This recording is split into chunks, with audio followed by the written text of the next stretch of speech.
प्रधानमंत्री नरेंद्र मोदी ने सभी राज्यों के मुख्यमंत्री से गांव पर फोकस करने को कहा। शहर की अपेक्षा गांव में संसाधनों की काफ़ी कमी है। पीएम मोदी ने सभी राज्यों के मुखियाओं से कहा है कि इस महामारी को गांव में फैलने से रोकना होगा और कोरोना कंट्रोल के लिए रणनीति का सबसे शुरुआती हिस्सा है ज़्यादा से ज़्यादा टेस्टिंग। उत्तर प्रदेश के मुख्यमंत्री योगी आदित्यनाथ ने कहा है कि प्रदेश में कोरोना वायरस संक्रमण के मामलों में कमी आई है और सरकार ने इस महामारी की तीसरी लहर से निपटने के लिए अभी से तैयारी शुरू कर दी है। मुख्यमंत्री ने कहा कि प्रदेश सरकार ब्लैक फंगस को लेकर काफ़ी गंभीर है और इसके उपचार के लिए एक विशेष योजना बनाई गई है। देश में पिछले 24 घंटे में कोरोना वायरस के 2,81,386 नए मामले सामने आए। वहीं कल 3,78,741 लोग ठीक हुए हैं। कल कोरोना से 4,106 लोगों की मौत हो गई। उत्तराखंड की योग नगरी ऋषिकेश में कोरोना के मामले लगातार बढ़ रहे हैं। आरटी-पीसीआर जांच के लिए लिया गया हर छठा सैंपल पॉजिटिव मिल रहा है। इसके बावजूद स्वास्थ्य विभाग सैंपलिंग नहीं बढ़ा रहा है। जांच न होने के चलते संक्रमित समय पर आइसोलेट नहीं हो पा रहे हैं, जिससे संक्रमण और तेजी के साथ फैल रहा है। पश्चिम बंगाल में कल से 2 हफ्ते का पूर्ण लॉकडाउन शुरू हो गया है। वहीं राज्य में रविवार को 147 लोगों की मौत हो गई, जो एक दिन में सर्वाधिक आंकड़ा रहा। राज्य में कोरोना से मरने वालों की संख्या बढ़कर 13,284 हो गई है। 26 फरवरी को चुनाव की घोषणा के बाद से शनिवार तक राज्य में सक्रिय मामलों की संख्या कई गुना बढ़ चुकी है। 26 फरवरी को पश्चिम बंगाल में सिर्फ 3,343 सक्रिय कोविड मामले थे, जो कि अब 1.32 लाख पहुंच गया है, जो लगभग 40 गुना अधिक है। आम आदमी पार्टी ने टीके की कमी को लेकर प्रधानमंत्री नरेंद्र मोदी की आलोचना करते हुए दिल्ली के कई हिस्सों में पोस्टर लगाए जाने की जिम्मेदारी ली और कहा कि उसके कई कार्यकर्ताओं को पुलिस ने गिरफ्तार किया और सैकड़ों कार्यकर्ताओं को वो परेशान कर रही है। आप नेता दुर्गेश पाठक ने कहा कि पुलिस की कार्रवाई पार्टी को रोक नहीं पाएगी और वह अभियान चलाकर पूरे शहर एवं देश में ऐसे पोस्टर लगा देगी। ऑक्सीजन कॉन्सेंट्रेटर की कालाबाजारी करने के मामले में मुख्य आरोपी नवनीत कालरा को दिल्ली पुलिस की क्राइम ब्रांच ने देर रात गिरफ्तार कर लिया है। नवनीत कालरा गुरुग्राम में अपने साले के फार्म हाउस में छिपा हुआ था। नवनीत कालरा ने रेस्टोरेंट और फार्म हाउस से दिल्ली पुलिस ने 524 ऑक्सीजन कॉन्सेंट्रेटर बरामद किए थे। लखनऊ में कल 525 मरीज कोरोना संक्रमित पाए गए। यह आंकड़ा काफी हद तक राहत देने वाला है, लेकिन स्वास्थ्य विभाग के आंकड़ों के अनुसार 20 मरीजों की वायरस से जान चली गई, जबकि शनिवार को सिर्फ 12 लोगों की मौत हुई थी। यही हाल पूरे देश का है। संक्रमितों की संख्या तो कम हो रही है, लेकिन मौत का आंकड़ा बढ़ता जा रहा है।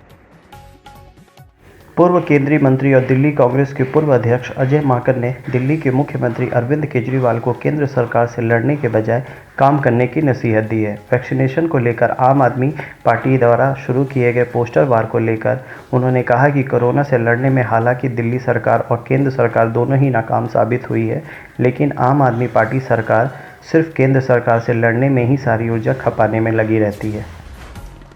रेट्रोस्पेक्टिव टैक्स मामले में इंटरनेशनल आर्बिट्रेशन ट्रिब्यूनल ने दिसंबर 2020 में ब्रिटेन की तेल कंपनी केयर्न एनर्जी के पक्ष में फैसला सुनाया था।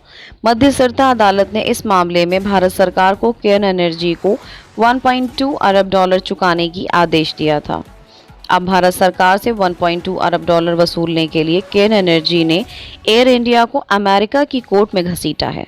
एयर इंडिया पर अमेरिकी कोर्ट में मुकदमा दर्ज करने के पीछे केयर्न एनर्जी का मकसद भारत सरकार पर भुगतान के लिए दबाव बनाना है। रेट्रोस्पेक्टिव टैक्स मामले में भारत सरकार ने केयर्न एनर्जी को 1.2 अरब डॉलर का भुगतान नहीं किया है। केयर्न ने न्यूयॉर्क के सदर्न डिस्ट्रिक्ट की अदालत में एयर इंडिया की संपत्ति को जब्त करने के लिए मुकदमा दायर किया है। केंद्र सरकार ने कोविशील्ड की 2 वैक्सीन की डोज के बीच 12 से 16 हफ्ते का अंतराल तय किया है। हालांकि सरकार ने कहा है कि नए नियमों का असर प्री बुकिंग पर नहीं पड़ेगा। जिन लोगों ने वैक्सीन लेने के लिए पहले से बुकिंग करा रखी है, उन्हें वैक्सीन तय समय पर ही दी जाएगी। लखनऊ में ब्लैक फंगस तेजी से पैर पसार रहा है। लखनऊ में चौक स्थित सिप्स हॉस्पिटल में ब्लैक फंगस से अब तक की दूसरी मौत हुई। देश की वरिष्ठ वायरोलॉजिस्ट शाहिद जमील ने भारतीय SARS-CoV-2 जीनोमिक्स कंसोर्टियम के वैज्ञानिक सलाहकार ग्रुप के अध्यक्ष पद से इस्तीफा दे दिया है। यह ग्रुप कोरोना वायरस के जीनोम स्ट्रक्चर की पहचान करने के लिए बनाया गया था। हाल में ही शाहिद जमील ने एक लेख में केंद्र की नरेंद्र मोदी सरकार की आलोचना भी की थी। जमील एक सम्मानित वैज्ञानिक माने जाते हैं। कोरोना महामारी पर वो लगातार अपने विचार रखते रहे हैं। आज सुबह 5 बजे उत्तराखंड के केदारनाथ मंदिर के कपाट वैदिक मंत्रों और रीति रिवाज के साथ खोल दिए गए। इस मौके पर केवल मंदिर के पुजारियों ने हिस्सा लिया। नगर निगम हर साल करोड़ रुपए खर्च करने के बाद यह दावा करता है कि बरसात से पहले 90% नालियों की सफाई हो गई है, लेकिन जब बरसात होती है तो नगर निगम की सारी पोल खुल जाती है।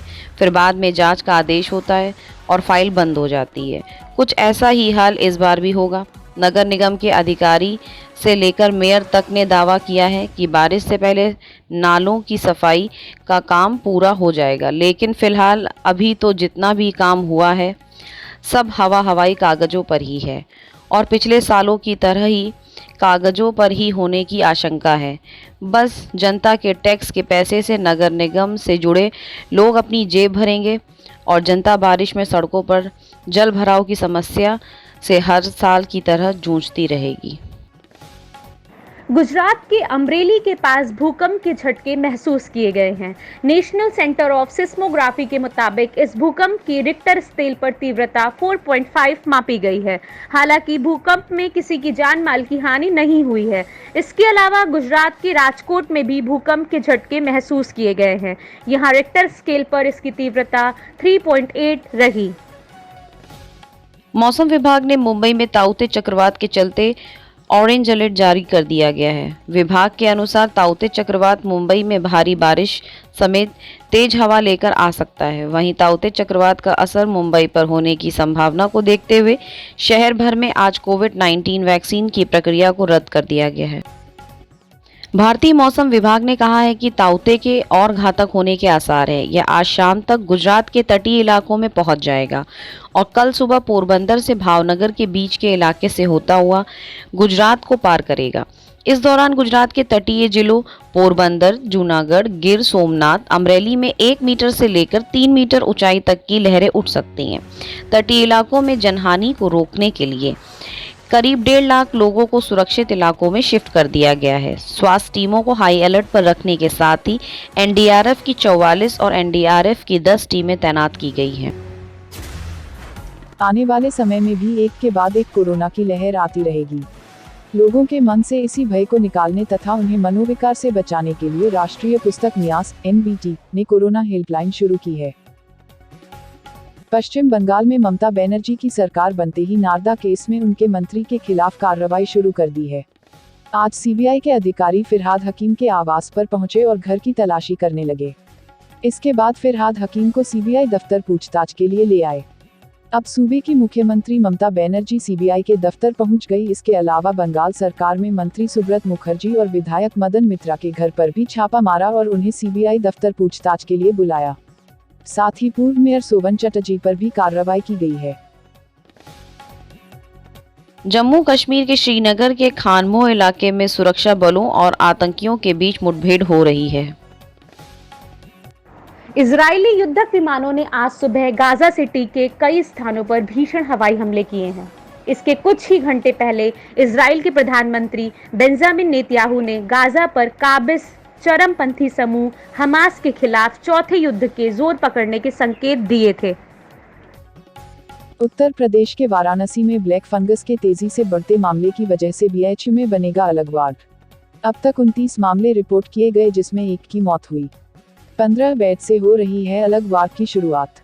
यूपी के झांसी में भीषण सड़क हादसे में मेडिकल कॉलेज में भर्ती एक युवक की मौत हुई। अब तक 5 लोगों की गई जान, 4 की हालत गंभीर। मेडिकल कॉलेज में चल रहा है इलाज। मथुरा में निर्माणाधीन 3 मंजिला इमारत भरभरा करके गिरी। इमारत में काम कर रहे 4 मजदूर गंभीर घायल में अस्पताल में भर्ती कराए गए। समाचारों से जुड़े रहने के लिए